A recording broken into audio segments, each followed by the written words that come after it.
ईशिता के चेहरे पर भले ही मुस्कान आ गई हो, पर उसकी परेशानी मैं समझ सकता था।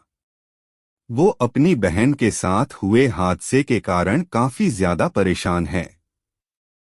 पर इस समय ईशिता को संभालने से भी ज्यादा जरूरी मेरे लिए शिखा के लिए लड़ना है। ईशिता, तुम ठीक हो? मैंने हैरानी से पूछा। हाँ, पर ऐसा क्यों पूछ रहे हो? ईशिता हैरान होकर पूछा। मुझे कहीं जाना है, पर तुम्हें ऐसे छोड़कर नहीं जाना चाहता, मैंने समझाते हुए कहा। क्यों? ईशिता ने हैरान होकर पूछा। मेरे पास इस सवाल का कोई जवाब नहीं था, शायद इसलिए क्योंकि मैं इस सवाल का जवाब खुद भी नहीं जानता था।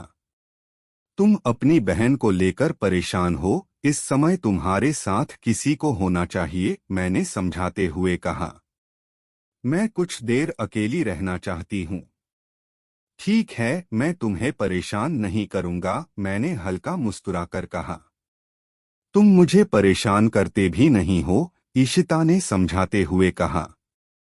वो सपना, वो पल, क्या वो यही है? ना जाने क्यों यहाँ ठहरने को मन करता है। मन करता है सब रुक जाए, सब थम जाए, रहे तो सिर्फ मैं और तू। मैं अपने ख्यालों में खोया ही था कि तभी ईशिता ने मेरे कंधे पर हाथ रखकर कहा, क्या हुआ, कहाँ खो गए? ईशिता हैरान थी। नहीं, कहीं नहीं, मैंने टालते हुए कहा। तुम्हें कहीं जाना था? ईशिता ने हैरान होकर कहा। हाँ, मैं चलता हूँ, तुम अपना ख्याल रखना। ईशिता को वहां अकेली छोड़ना मेरे लिए सबसे मुश्किल काम था। शायद इसलिए क्योंकि वो परेशान है और मेरे लिए स्पेशल, सबसे अच्छी बहन, सबसे अच्छी दोस्त, सबसे अच्छी बेटी और सबसे अच्छी इंसान।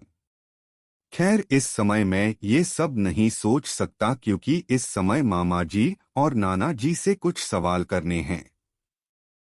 कुछ देर बाद मामा जी और नाना जी हॉल में बैठे हैं। शायद इन्हें अभी तक लव की हरकत के बारे में नहीं पता।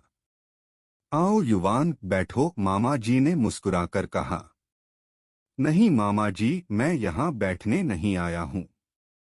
वो मेरी बात सुनकर हैरान है, क्योंकि मैं गुस्से में हूँ।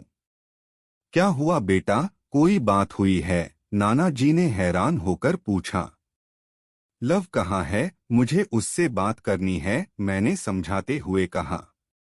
यह सुनकर मामा जी और नाना जी खड़े हो गए। उनके चेहरे देखकर मुझे लगा जैसे वो इस बारे में जानते हैं। मेरी आवाज सुनकर मामी जी और कुश भी बाहर आ गए। आप लोग बता क्यों नहीं रहे? कहाँ है लव? मैंने हैरान होकर पूछा। पर मुझे कोई जवाब नहीं मिला। तभी लव बाहर से अपने दोस्तों के साथ आया। मैंने उसकी तरफ देखा तो मैं हैरान था, क्योंकि वो बेशर्मों की तरह अपने दोस्तों के साथ हंस बोल रहा था। हालांकि मैं ये जानता हूँ कि ऐसे लोगों से कोई दूसरी उम्मीद नहीं रखी जा सकती है, पर फिर भी मुझे बुरा लगा क्योंकि वो रिश्ते में मेरा भाई लगता है। युवान, तुमसे बात करनी है, मेरे साथ चलो, मामा जी ने समझाते हुए कहा। नहीं मामा जी, इस समय मुझे इससे बात करनी है। मुझे उसकी हरकत से ज्यादा गुस्सा उसकी बेशर्मी पर आ रहा है। मुझे लव की तरफ जाते देख नाना जी ने मुझे रोका। युवान, तुम किसी से कुछ नहीं कहोगे? यह सुनकर मैं हैरान हुआ। लव को उसकी गलती पर ना डांटने का मतलब मेरी समझ से बाहर है। इसलिए मैं नहीं रुका और मैंने लव पर हाथ उठा दिया। यह देखकर उसके दोस्त घबरा गए और वहां से चले गए। मैंने लव की शर्ट का कॉलर पकड़ लिया। तुम्हारी हिम्मत कैसे हुई उस लड़की के साथ बदतमीजी करने की? मैंने गुस्से में कहा। युवान, हम आराम से बैठकर भी बात कर सकते हैं, मामा जी ने समझाते हुए कहा। ये आराम से बैठकर बात करने लायक बात नहीं है मामा जी, मैंने गुस्से में कहा। मेरा गुस्सा बढ़ता ही जा रहा था, जिसका सबसे बड़ा कारण था लव का परिवार। लव, अपने कमरे में जाओ, नाना जी ने लव की तरफ देखकर कहा।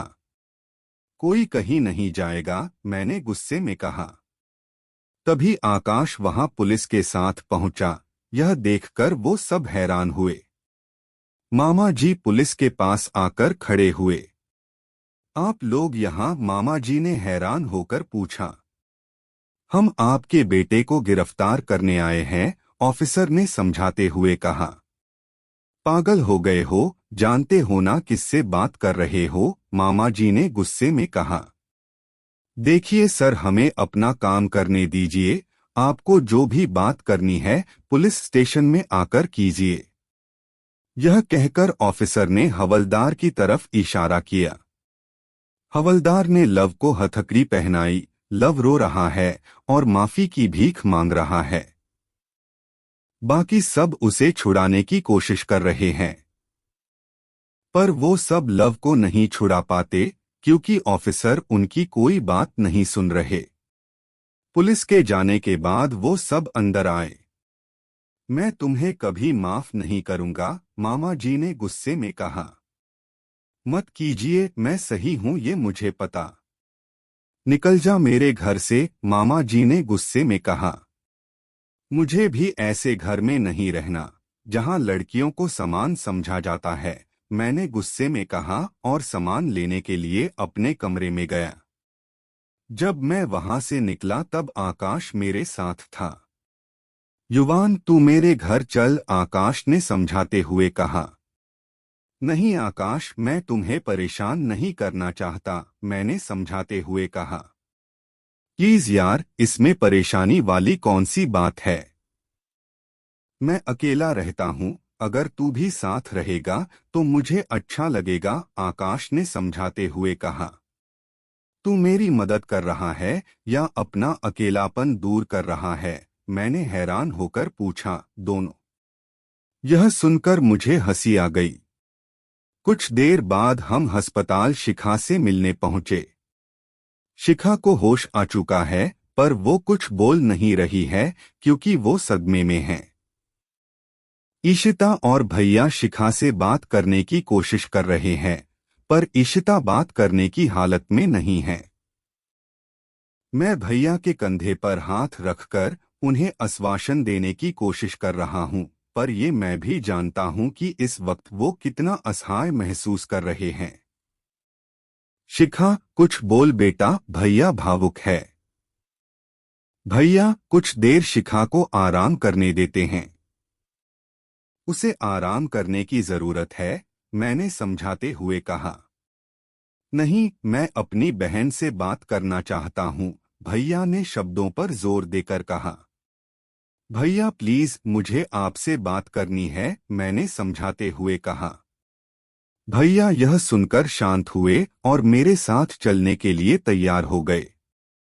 मैंने ईशिता को भी समझाया और अपने साथ चलने के लिए कहा। कमरे से बाहर निकलकर भैया ने हैरान होकर मुझसे पूछा, क्या बात करनी है?